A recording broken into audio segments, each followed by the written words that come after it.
Les étés en Provence sont les plus secs et les plus ensoleillés de toute la France.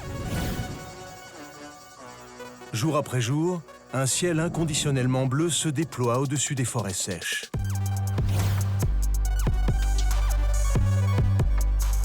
L'équilibre de ces paysages uniques est menacé par un phénomène parfois naturel, mais le plus souvent provoqué par l'homme. Le feu. Les pompiers ont réussi à mettre en place un maillage de plus en plus efficace pour lutter contre les flammes. Des camions postés dans toutes les zones sensibles, des équipes sur le pied de guerre dès que l'été approche. Depuis 10 ans, les gros feux ne surviennent quasiment plus. Mais ils sont de retour. 3 mois avant le lancement de la saison des incendies, les soldats du feu sortent de l'hiver un peu rouillés. Ils reprennent les entraînements en mode intensif, sur la terre, dans l'eau et dans les airs.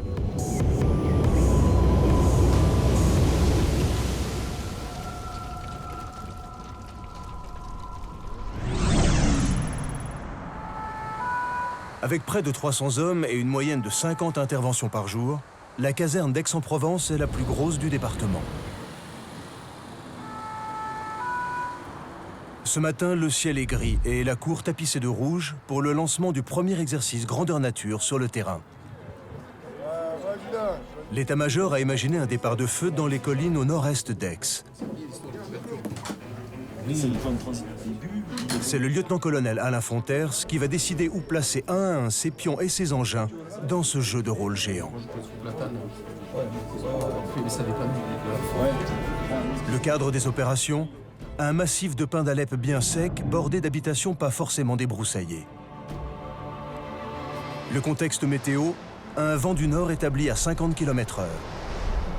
Un départ de feu de forêt à Ségugoulan sur la commune de Venelle, un kilo delta 44, kilo 4.4. Véhicules tout-terrain légers et camions-citernes quittent la caserne. Tu es le conducteur, toi? Parmi les soldats du feu, le chef des opérations pourra compter sur Fabrice Mossé, spécialiste des interventions en milieux escarpés et inaccessibles. Déjà, le feu s'élargit en cône. Les flammes s'écartent du point de départ et grignotent de plus en plus de combustible. L'incendie grossit. C'est pour cela que les pompiers essaient toujours de stopper les feux naissants quand ils sont encore ramassés. Ils savent que la situation peut dégénérer très vite. Un poste de commandement mobile a été installé sur place. Alain Fonters place ses troupes et met la zone en sécurité. Chez les pompiers, on dit qu'il organise son chantier. Un point important, c'est de dire que pour tout ce qui est population, c'est confinement. Fabrice Mossé est en stand-by pour le moment. C'est l'artillerie lourde qui part à l'attaque.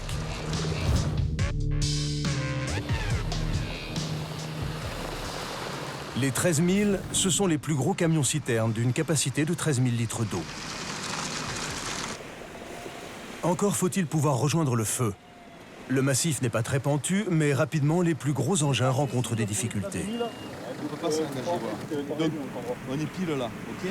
Faut retourner à la barrière? À la barrière. Eh ouais, mais la barrière, elle est là. Il faut retourner carrément. Un peu avant, à la sortie du point d'engagement du tracé vert, là. Tu vois, à peu près. Il est loin, hein? Allez, 13 000, le chef de groupe, vous vous engagez, là, on va faire demi-tour, on va repartir sur nos pas, on va avoir une mission. Le feu a parcouru, en fait, toute cette surface. Et nous n'avons pas pu intervenir sur ce secteur, car les engins sont trop importants et au niveau des accès ne passent pas. Voilà donc un petit peu le point de la situation à T+1 heure sur cet exercice. Faute de mieux, les 13 000 sont affectés à la protection d'une piste en prévision de l'arrivée du feu.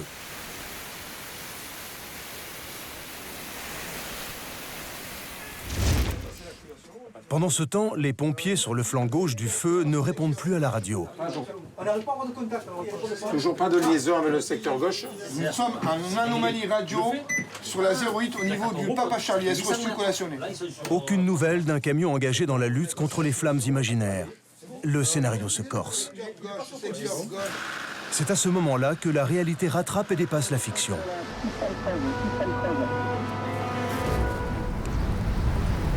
Le chef de secteur avant vient de nous signaler qu'il y a un départ de feu réel sur la commune d'Oriol. Donc on va voir si elle est engagée sur le départ de feu réel ou pas. L'exercice est aussitôt arrêté. tous les pompiers redirigés vers le massif de la Sainte-Baume. Mossé, qui était en stand-by, est parmi les premiers à partir sur le feu réel. J'ai 2 groupes et 2 moyens isolés. Un feu. Non mais c'est plein de mamelons. Avec un vent bâtard, il va tourner, il va partir dans tous les sens. Le problème c'est que les engagements, on les a pas. Cette fois, ce n'est plus un entraînement. Le théâtre des opérations, un vallon escarpé à la limite du massif forestier. Une maison entourée d'arbres et de garrigues mal débroussaillées. 3000 mètres carrés ont déjà brûlé en moins d'1 heure. Le problème, c'est le vent d'est fort qui souffle et attise les flammes. La pente est tellement raide que les camions ne peuvent pas accéder jusqu'à l'incendie. Troublante similitude entre l'entraînement et le feu réel. Les pompiers ne répètent pas les mêmes erreurs et ne perdent pas de temps avec les gros camions. Ce sont des hommes à pied qui partent directement, les épaules chargées de tuyaux et de pompes pour faire monter l'eau jusqu'au brasier. C'est une pente qui est extrêmement raide. Donc les premiers engins qui sont arrivés sur les lieux ont réussi à établir, mais ils étaient limités en termes de potentiel, aussi bien de personnel que de tuyaux. Avec ces hommes, Mossé déroule 1,7 km de tuyaux pour atteindre le feu dans les broussailles inaccessibles. Une distance faramineuse qui se pratique très rarement dans les autres départements. Ce genre de manœuvre est très efficace, mais prend du temps à établir. Bonjour, j'ai entendu, j'ai tout suivi, je suis au courant de tout. Donc, Pour leur laisser du temps, le lieutenant-colonel Fonters arrive sur les lieux et donne l'alerte pour lancer l'intervention des Canadair. Oui. Pierre et Jean-Marc, les pilotes, reçoivent l'alerte sur la base aérienne de Marignane. D'accord, j'imagine. Pas de souci, pas de souci. Allez, ça. En quelques minutes, ils embarquent dans leur appareil et commencent par faire le plein dans l'étang de Berre avant de rejoindre le feu d'Oriol.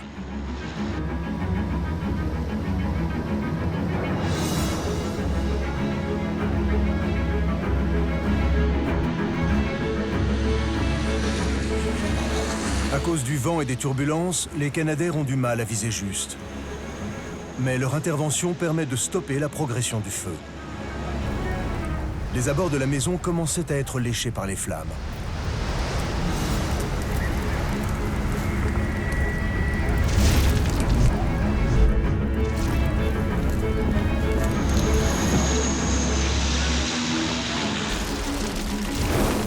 Les tuyaux sont en place, l'eau arrive et les dernières flammes sont enfin étouffées. Le feu est parti de la maison dont on voit la piscine.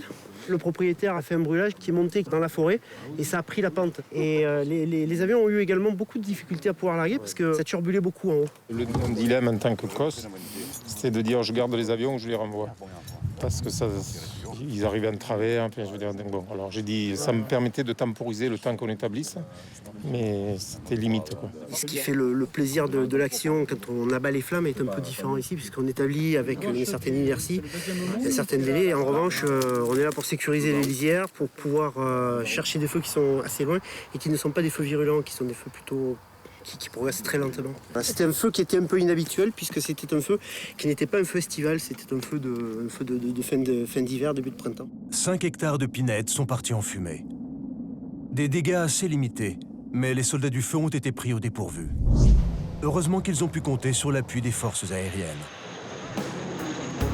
Les Canadair ne sont pas les seuls avions du dispositif feu de forêt. Ils sont secondés par ceux qu'on surnomme les Jeeps du ciel, le Tracker S-2F. Ancien avion de guerre de l'US Navy construit dans les années 50 pour chasser les sous-marins et apponter sur un porte-avions.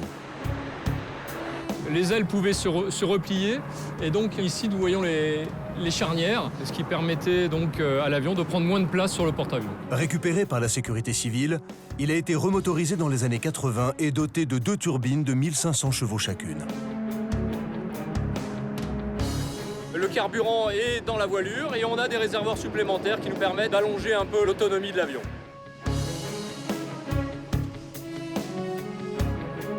Une partie de la carlingue a été découpée et remplacée par 4 soutes qui peuvent contenir 3,5 tonnes de produits retardants de feu. La cuve monte jusque là. Donc maintenant on rentre dans l'avion par le dessus. Quand on était pilote de chasse comme Grégory Pratt, se retrouver sur une Jeep du ciel, forcément ça surprend. J'étais personnellement pilote de Mirage 2000, j'ai fait 20 ans de carrière dans l'armée de l'air. C'était un super avion, au top de la technologie. Là, je me retrouve sur un avion qui avance moins vite, mais qui demande peut-être plus de ma part en termes de pilotage. Et donc je m'y retrouve très très largement. Et la mission est tellement gratifiante quand on peut sauver un hameau qui est directement menacé par les flammes grâce au retardant. Et voilà, on rentre le soir en étant heureux d'avoir accompli une mission, une belle mission. Alors, petite spécificité de cet avion, toutes les commandes moteurs sont en haut. Les deux manettes de régime moteur, donc pour le moteur gauche, le moteur droit. Pour la vitesse hélice, donc l'hélice de gauche et l'hélice de droite. Ça, ce sont les robinets coupe-feu, donc pour l'arrivée de carburant dans le moteur de gauche, le moteur de droite. Pour le largage, eh bien, le pilote sélectionne les soutes avec ce rotacteur qui est ici, et pour un appui sur le manche qui se situe à cet endroit-là. L'été, les trackers effectuent un guet aérien armé. C'est-à-dire qu'ils font des rondes de surveillance au-dessus de la Provence pendant 2h30 d'affilée avant d'être relevés par l'équipe suivante. Comme ils sont déjà en l'air, les trackers sont donc en général les premiers arrivés sur un feu naissant. Ils larguent le contenu de leur soute et vont refaire le plein dans un pélicandrome, une base aérienne équipée pour remplir leur soute de produits retardants. Ce mélange d'eau, d'argile, de phosphate et d'oxyde de fer qui donne une couleur rouge doit être largué un peu avant les flammes sur la végétation qui n'a pas encore brûlé. On va essayer de faire un chevron devant ce feu, et le feu va arriver dans ce chevron comme dans un entonnoir et va venir s'étouffer de lui-même dans le retardant. Pour compléter le dispositif aérien, il faut aussi compter sur le Dash 8, un avion de 32 mètres de long qui peut être aménagé soit pour transporter une soixantaine de secouristes, soit 10 tonnes de produits retardants. Comme les trackers, le Dash 8 patrouille en guet aérien armé et peut circonscrire le flanc d'un feu. À la veille de la saison sèche, tous ces avions sont en phase active d'entraînement, tout comme les pompiers au sol qui multiplient les exercices. À l'école des sapeurs-pompiers, un vaste simulateur de feux de forêt vient d'être installé. De faux arbres en métal sont enflammés par des rampes de gaz. Léa, jeune équipière débutante de 26 ans, et ses coéquipiers s'entraînent en vue de la saison des feux de forêt. On va progresser à 3. Arrivé à la dernière zone enflammée, je donnerai l'ordre d'aller récupérer la queue de portage.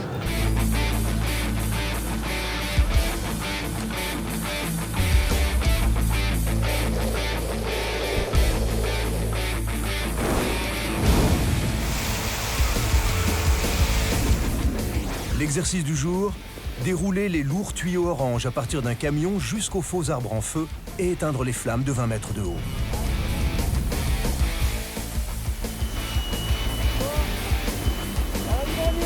Léa est en deuxième position. Sa mission, tracter le tuyau pour que le porteur de lance puisse l'orienter en direction des flammes. L'eau est propulsée à 125 litres par minute, soit 7 fois plus de pression qu'un tuyau d'arrosage classique. Je sais qu'il y a des risques. Il y en a deux, trois, quelques moments qui se sont sentis menacés parce que c'était virulent, mais aussi il doit y avoir de la peur, mais c'est un mélange d'émotions qu'on peut ressentir sur ce moment-là, mais ça fait partie du truc et ça plaît. Les flammes deviennent de plus en plus puissantes, mais le tuyau est trop court pour atteindre le feu. Sans hésiter, Léa court alors au camion et récupère de nouveaux raccords. 30 kilos sur ses épaules, auxquels il faut ajouter les 10 kilos de sa tenue.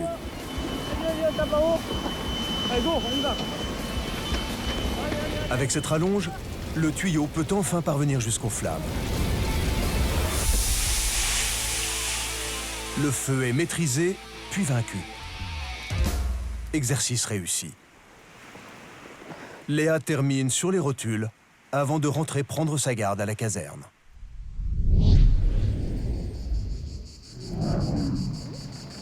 Centre de secours de Luynes, un village tranquille des environs d'Aix-en-Provence. Cette caserne a la particularité de tourner avec peu de pompiers professionnels. Ce sont essentiellement des volontaires comme Léa et son collègue Sébastien qui assurent les gardes. On fait pas mal de secours à personne, surtout en journée, parce qu'on a une grosse zone industrielle. On fait un peu moins de ce qu'on appelle, nous, domicile, c'est-à-dire les interventions dans les villages, à domicile chez les personnes, ou dans des appartements, etc. Parce qu'on n'a pas énormément d'appartements en fait sur ce secteur. Donc c'est un peu plus calme la nuit, c'est pour ça qu'on est d'ailleurs que 6 la nuit. Et on monte jusqu'à 10 la journée, voire 14 les jours où il y a des risques de feux de forêt. Ce matin, Léa est au standard. C'est elle qui reçoit les appels au secours, les missions envoyées par l'état-major des sapeurs-pompiers et note les départs en intervention des ambulances et camions. Quand j'ai appris qu'on pouvait devenir pompier volontaire, je me suis dit, je vais quand même tester, voir ce que ça donne. Vois si c'est le milieu te plaît, parce que c'est un milieu particulier, vois si ça te plaît. Et en fonction, tu t'inscriras au concours d'officier ou pas. J'ai besoin que les choses soient carrées, structurées. Je trouve que c'est comme ça que ça fonctionne bien. Il y a une hiérarchie qu'on respecte. Chacun son rôle, chacun ses responsabilités. Et normalement, ça fait fonctionner correctement. Bon, ça me plaît. C'est pas anarchique, quoi.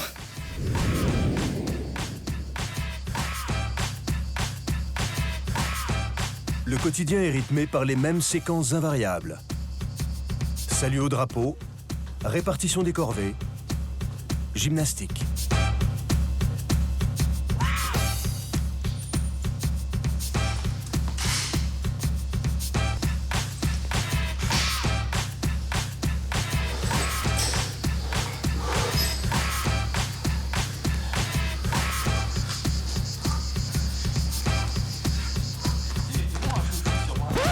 Une alerte vient interrompre les sportifs. Départ CCF 146 pour feu confirmé. C'est bon. L'équipe de garde part pour une intervention en milieu urbain. Les autres continuent l'entraînement.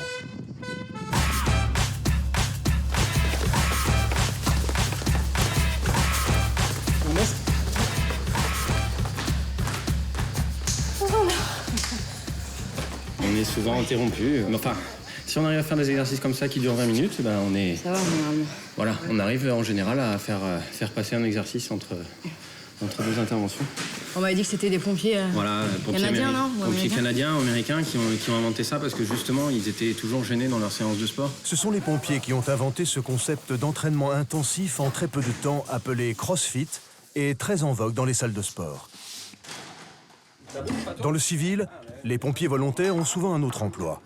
Léa a fait des études de publicité et Sébastien est contrôleur aérien. On essaye de manger tous ensemble, mais on ne peut pas. Il travaille 1 jour sur 2 et consacre le reste de son temps aux pompiers. J'ai fait des postes de secours à la Croix-Rouge pendant 3 ou 4 ans. Un jour, on a fait la fête de la musique avec les pompiers. Ils m'ont proposé de les rejoindre. Je ne savais pas du tout que c'était faisable de rejoindre les pompiers aussi facilement et que c'était aussi simple, parce que finalement c'est quand même assez simple de faire pompier volontaire. Et je voyais encore les pompiers comme des super-héros, comme n'importe quel gamin. L'année d'après, j'avais fini mes formations et j'ai pu commencer au centre de secours de Luynes directement. On va regarder si tout le matériel est à l'intérieur de la caisse et puis on va en profiter pour le tester. Alors, est-ce que tu as bien la pompe électrique ? Léa et Sébastien n'ont pas encore été confrontés à de gros feux depuis qu'ils sont entrés chez les pompiers. Ils attendent leur heure avec un mélange d'anxiété et d'impatience. Tu mets une longueur de tuyau ? Ouais, on a envie d'y aller, on a envie de... Je sais pas pourquoi, pourquoi ça nous éclate, j'en ai aucune idée. Il y a une sorte d'euphorie quand on sait qu'on part sur un gros feu. Même quand on part sur un petit feu, il y en a une. Alors, sur un gros feu, je présume que oui. Mais pourquoi donc je compte sur cette saison de 2 mois là pour me faire un petit peu la main.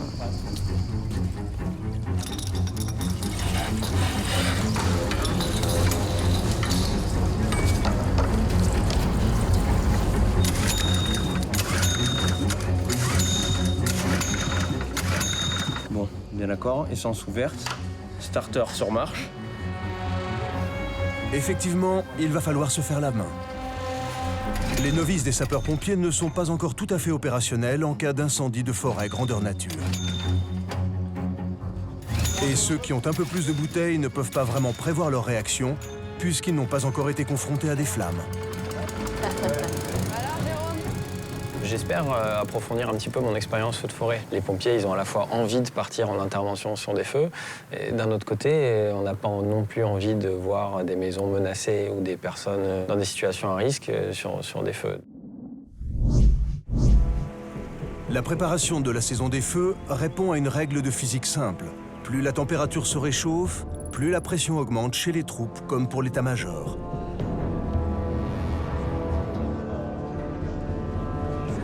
Ce soir, la caserne de la Roque d'Enterron a des allures de tribunal pour le débriefing d'un entraînement grandeur nature qui simulait un feu en pleine forêt.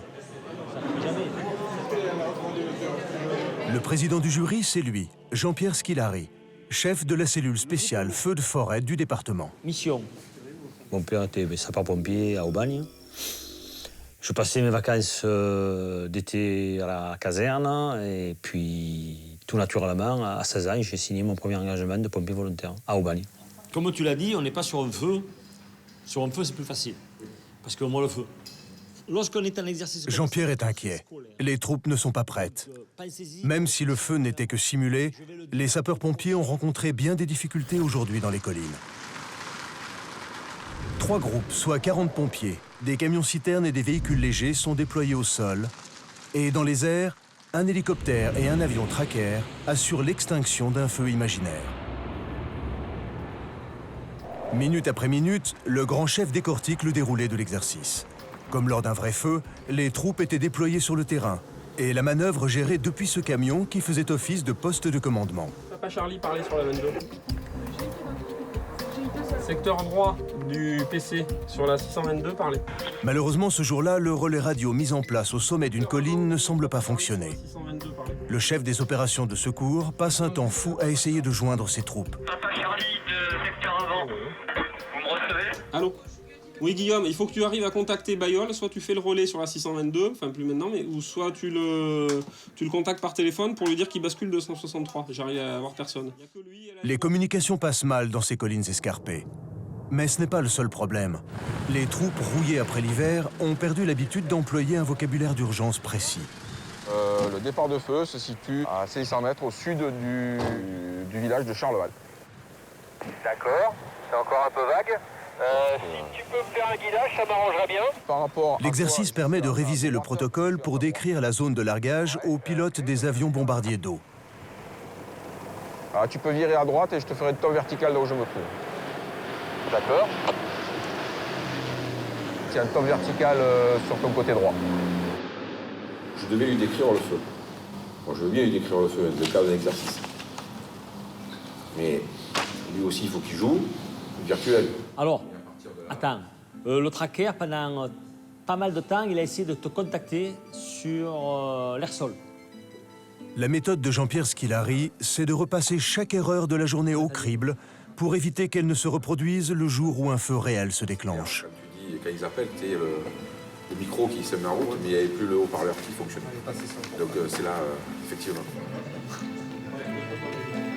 Ça a commencé il y a pas mal d'années avec le capitaine Tarasco, qui était chef de centre d'Aubagne, qui était un peu un visionnaire. La philosophie, c'était pour qu'une intervention réussisse en feu de forêt, il fallait être en contact.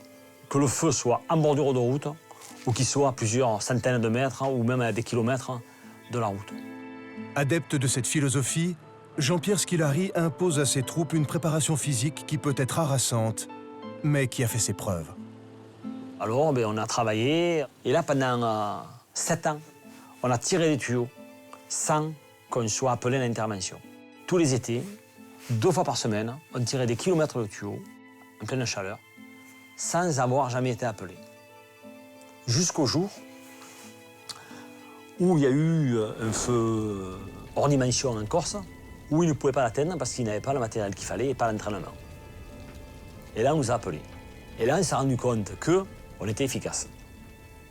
Et tout a démarré de là. C'était en l'an 2000. Depuis, le dispositif n'a cessé de s'améliorer, notamment grâce à un maillage étroit de vigies sur tous les sommets des Bouches-du-Rhône.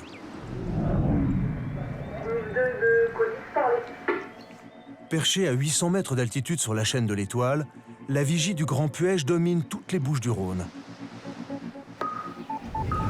De son observatoire vitré, Yannick Forneau peut guetter n'importe quel endroit du département. On aurait peut-être un départ de feu sur le bord de l'autoroute, à l'instant au niveau du P466. Bien reçu.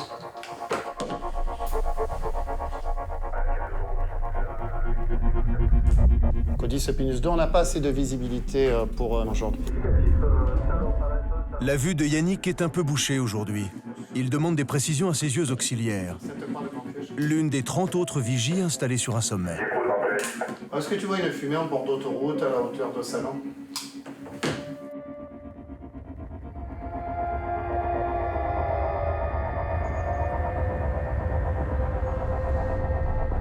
Il ne faut pas commencer à se dire « Oh là là, il va y avoir un feu à tel endroit, sinon on se met à imaginer des feux. Il faut simplement regarder le paysage. De toute façon, les fumées, elles se voient très facilement. Aujourd'hui, l'information ne remontera pas jusqu'à l'état-major. La fumée n'est qu'un nuage de poussière soulevé par des travaux. Cela fait 20 ans que Yannick Fourneau vit perché seul ou avec sa famille pendant 4 mois d'été à l'affût des feux de forêt. Recagnas, c'est de Grand Puège pour météo. 4 mois, les yeux rivés sur le paysage, ça laisse le temps de réfléchir et de réviser ses cours d'histoire. On a les photos des feux de 1944. On avait la forêt, on avait des zones agricoles et on avait des villages qui étaient très denses. Quand la colline brûlait, elle s'arrêtait à la zone agricole. Depuis les années 50, 60, avec l'automobile, avec l'étalement urbain, on a des habitations qui sont complètement dans la forêt. Et ce qu'on pense après les incendies, c'est dire, eh ben oui, effectivement, il faudrait remettre des zones tampons, séparer la zone habitée de la zone, on va dire, c'était terrible de parler comme ça, mais de la zone combustible, c'est-à-dire la forêt. Depuis 2005, les observatoires les plus stratégiques ont également été équipés de caméras de détection des feux de forêt. Elles permettent à l'état-major des pompiers d'avoir un œil sur les départs de feu en même temps que les vigies qui les signalent. Les caméras ont l'avantage de fonctionner toute l'année, alors que les guetteurs ne sont en poste que l'été. J-3 avant le lancement de la saison des feux de forêt.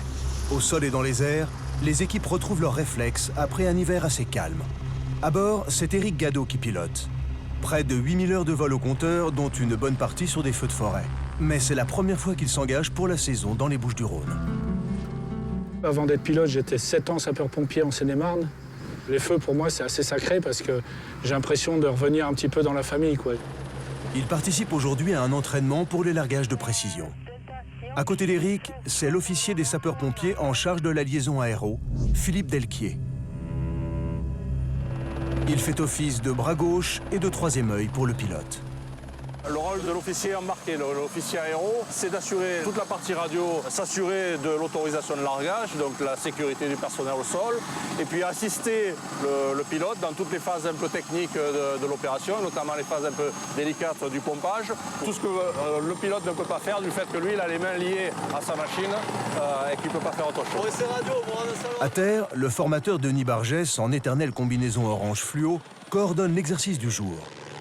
Une bâche en plastique tendue entre 2 bidons qui symbolise un feu de forêt.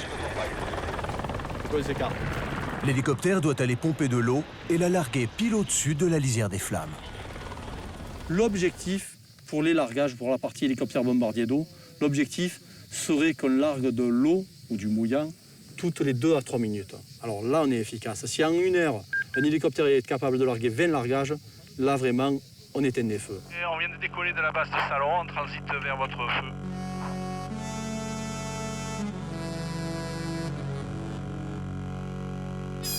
Un autre appareil là qui est dans Beach 1900 qui est dans le final. Avec quoi derrière vous croisez les axes? Ok, bien reçu, visuel sur l'appareil, on va au pompage. L'hélicoptère va pomper l'eau dans une grande citerne en béton prévue en cas d'incendie.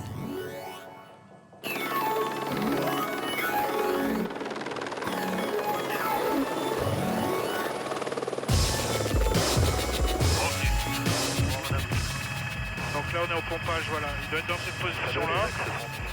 Quand le pilote est très proche de l'eau, il est proche du sol, et c'est très dangereux, il est obligé de faire des stationnaires à 2 mètres de l'eau et qui ne bouge pas pendant 1 minute. Ok, 90%, on sort, sortie de pompage. Donc ils veulent un largage du sud vers le nord sur la bâche qui est la plus au nord, la première, la qu'on Ok.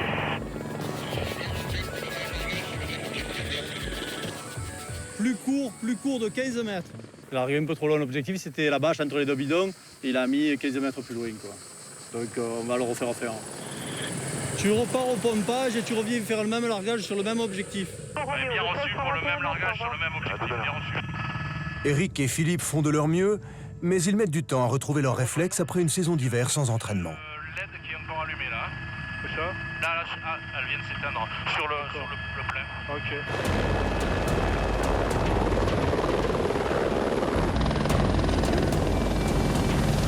Largage légèrement à gauche. Largage du sud vers le nord pour le même objectif,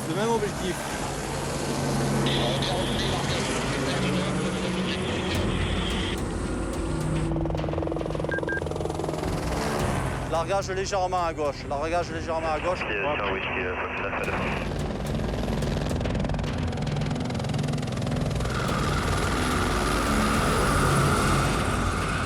Bon pompage, on te dépasse le foyer de 20 mètres. Oh, dégagez! Jo! Vous les poussez de 20 mètres! Denis Bargès monte en pression. Pour ce grand exigeant, quelques dixièmes de seconde d'avance ou de retard dans le largage, c'est de l'eau répandue en toute inutilité, un feu qui court toujours et des litres de carburant dépensés en pure perte. Un peu long. Et dans l'axe quand même. Bon. Je suis rentré à 16 ans au pompier volontaire. Et ce qui m'a fait rentrer au pompier volontaire, c'est pour aller combattre les feux de forêt en premier. Je ne supportais pas de voir la forêt brûler autour de moi, quoi, dans la périphérie de ma maison, de mon village. Eric et Philippe ont droit à une dernière chance. Le pompage se déroule sans anicroche. Eric remet les gaz et se présente dans l'axe de la cible. Il attend la dernière minute et déclenche le largage de 1000 litres d'eau. L'objectif est atteint. Ça a été bien et on a pu voir que les derniers largages étaient beaucoup plus précis que les premiers. Un pilote, si toutes les semaines il n'a pas largué, il faut qu'il largue, quoi. C'est comme si un conducteur poids lourd, il ne conduisait pas pendant 2 mois, quoi. Et que du jour au lendemain, on y met un 26 tonnes dans les mains, on y dit allez, repart aujourd'hui. Ben, comme il est chauffeur poids lourd, il sait faire. Mais il y a des choses et des manœuvres qu'il aurait un peu oubliées, quoi. Ouais. Les hélicoptères sont des écureuils B3 S350, petits et maniables. Ils sont équipés d'aménagements spéciaux pour la lutte contre le feu de forêt. La machine en elle-même, elle est composée d'un kit. Je vais charger à peu près 1000 litres d'eau. Avec, on va faire le tour. Avec, vous avez vu tout à l'heure au pompage qu'on trempe la pompe. Il faut 1 minute 15, 1 minute 30 pour arriver à remplir ce réservoir qui est ici. En dessous de ce réservoir, on a 2 trappes. Dès qu'on est au-dessus ou légèrement avant notre objectif, on ouvre les vannes, comme ceci. Quand on pompe dans une petite citerne où il y a juste une trappe qui fait 1 mètre sur 1 mètre pour descendre ça, et ben on va viser à l'aide des rétroviseurs, on va aller la mettre dedans tranquillement et on va pouvoir la surveiller. Ça, c'est très avantageux parce qu'on fait des beaux largages, c'est plus facile. C'est très avantageux le kit. L'inconvénient, c'est qu'on ne peut rien accrocher dessous. Alors que l'autre machine, on peut porter des charges où on peut accrocher le bambi. Le bambi, on le démonte à volonté, quoi. Mais c'est plus difficile à larguer. Et il faut être plus entraîné pour larguer avec un bambi qu'avec un kit. C'est plus difficile. La suite de la journée se déroule à l'école des sapeurs-pompiers, où les équipiers débutants, comme les officiers aguerris, sont obligés de réviser et repasser leurs qualifications chaque année. Philippe Delquier s'est remis de ses émotions du matin. L'été approche et le stress augmente. Il a demandé à quelques collègues de s'entraîner ensemble.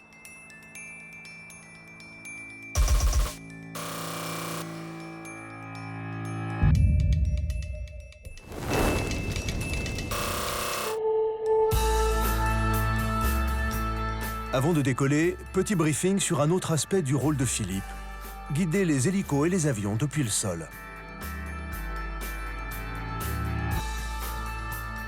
Lorsqu'on est amené à avoir les 2 types d'aéronefs, que ce soit les avions ou les hélicos, bien sûr on donne la priorité aux avions bombardiers d'eau.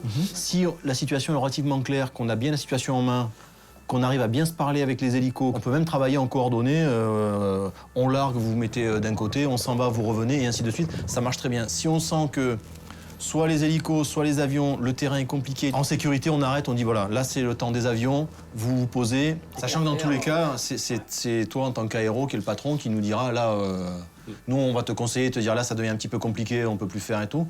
Mais ça va être toi un peu de gérer les uns et les autres, de dire vous vous arrêtez, vous vous mettez là, ils arrivent dans 4 minutes, ça va être le gros de ton travail sur un cas. Oui, ça j'en ai conscience. Après la théorie, la pratique.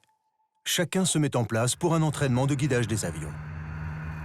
En voiture, Philippe rejoint l'un des sommets du département, le Pilon du Roi. 700 mètres d'altitude, une vue surplombante sur Marseille et la mer Méditerranée. Un site idéal pour s'entraîner.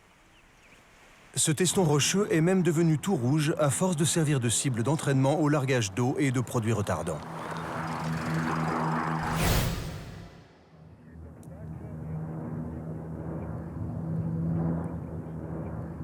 Dans les airs, Pierre Chicha, ancien pilote de chasse de l'armée de l'air, reconverti en pilote de Canadair.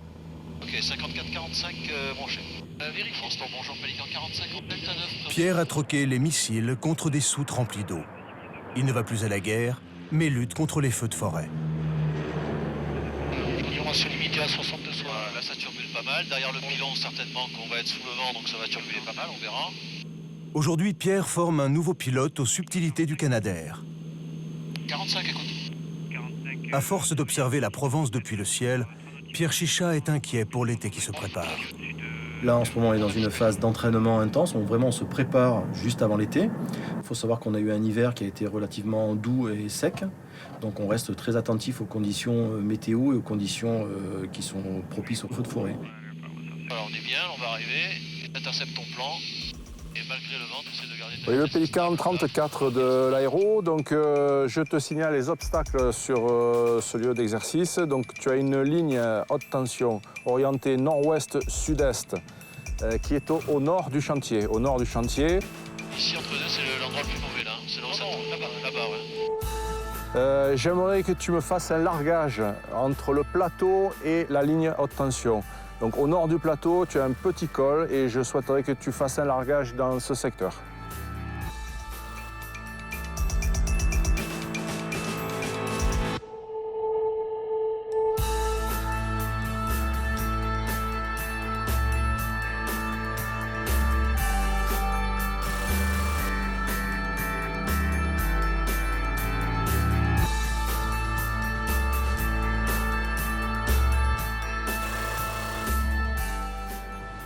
Les Canadair sont les avions les plus emblématiques de la lutte contre les feux de forêt. Il y en a 12. Installés jusqu'en 2017 sur l'aéroport de Marseille-Provence, avant de déménager à Nîmes, plus central pour desservir tout le sud de la France.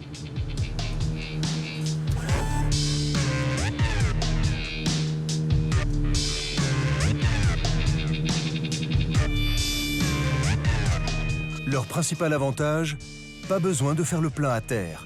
Ils sont capables d'écoper de l'eau en volant en rase-motte. Pour les écopes standards, tu vérifies bien qu'elles sont intègres et qu'il n'y a rien de coincé dedans. D'accord ? Le Canadair, c'est vraiment un avion atypique dans la mesure où si on le regarde devant, c'est vraiment complètement un bateau. On voit qu'il a tous les équipements d'un bateau, il a une pentoire devant, il a des taquets d'amarrage sur les côtés, il a vraiment quelque chose ici qui empêche la vague d'étrave donc de se lever trop fort. Et devant, c'est typiquement une coque de bateau. Les Canadair embarquent 6 tonnes d'eau. Ils sont très puissants et larguent le contenu de leur soute directement sur les flammes. C'est un avion qui, avec ses 6 tonnes 5 d'eau, va pouvoir voler aux alentours des 90-100 nœuds, vitesse faible, pour pouvoir larguer son eau précisément, avec un maximum d'efficacité, puisque si on larguait l'eau à une vitesse beaucoup plus forte, l'eau serait plutôt pulvérisée, alors que là, on va jouer sur l'effet de masse et l'effet de souffle de la charge d'eau. Les pilotes de Canadair sont prêts à redécoller. Groupe externe, branché 28. Reçu, les batteries 1 et 2, inverteur 1 et 2. Vérifié, branché. Cette fois, c'est un exercice d'écopage en pleine mer. Une manœuvre délicate, car le plan d'eau peut être houleux, venté et encombré par des bateaux. Le lieu idéal pour s'entraîner, la baie de la Ciotat, où Denis Bargès tente de faire place nette pour les avions qui vont arriver d'une minute à l'autre. BLS, c'est très peu de t'appels sur la 72.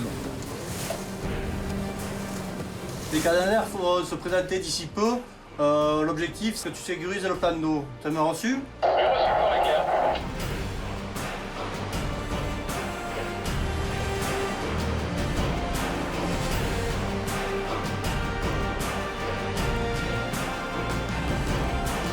Le gros là derrière. On va aller prévenir les bateaux qui sont là. C'est pour vous informer qu'il y a des Canadair qui vont venir travailler sur le plan d'eau. Donc d'être vigilant s'il vous plaît. Allez, ok. Voilà, et on va aller prévenir le bateau qui est ici. Bonjour, c'est pour vous avertir qu'il y a des Canadair qui vont arriver et qui vont faire un exercice et il ne faut pas rester dans la baie. Effectivement, ça peut vite partir dans des situations très dangereuses dès que le curieux s'approche trop du Canadair. Les plaisanciers obtempèrent sans problème, jusqu'à ce qu'un groupe de jet-ski tente d'éviter le barrage des pompiers.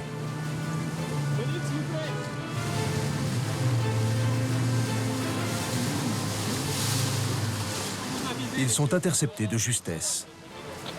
Il y a des Canadaires qui vont venir écoper sur le plan d'eau là. D'accord? Donc s'il vous plaît, vous restez pas trop dans la zone et soyez vigilants. Oh, dégagez!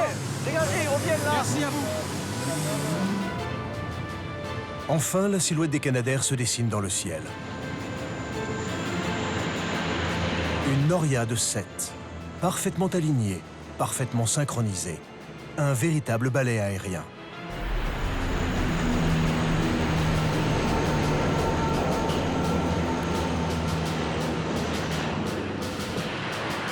Canadair, quand il en arrive 4 ou 5 sur un feu, de suite on a 30 tonnes d'eau chaque fois, toutes les 6 minutes, c'est beaucoup quoi. Pour éteindre un feu, l'eau douce ou l'eau salée, c'est pareil. Ça n'a pas de contre-indication, ça ne nous nuit pas. Bon, peut-être la végétation n'apprécie pas trop, mais il vaut mieux quand même qu'elle soit mouillée par de l'eau salée que brûlée quoi. Un vent du sud-ouest s'engouffre dans la baie, formant un train de houle assez haché. Des rafales se lèvent à 50 km/h. Là, c'est des conditions qui ne sont pas optimales pour l'écopage de Canadair. Le Canadair rebondit, ce qui fait qu'il rebondit sur les vagues. Le Canadair est maniable et pratique à piloter, mais les pilotes ressentent avec force les turbulences extérieures. Et donc des conditions pas faciles d'écopage avec une houle assez pénalisante. Avec une force de vent comme ça, tout de suite, tu le sens tout de suite. En plus, il y a des rafales de vent là. L'exercice est presque terminé quand soudain un jet ski du groupe de rebelles réapparaît sur l'horizon. Cet inconscient veut faire des photos de Canadair et fonce droit sur la trajectoire de l'avion. Ah, c'est pas terrible hein.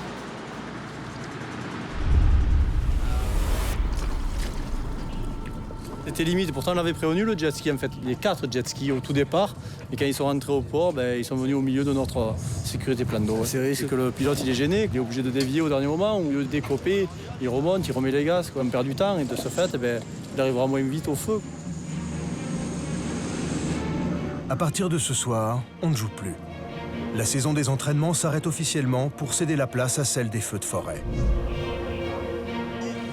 Les pompiers ont déjà été mis à l'épreuve alors qu'ils ne s'y attendaient pas. Ils semblent aujourd'hui prêts à affronter l'été particulièrement chaud qui s'annonce. Mais l'entraînement n'est pas tout. Ceux qui n'ont jamais connu d'incendie, seront-ils assez forts moralement pour encaisser la violence d'un feu de forêt ?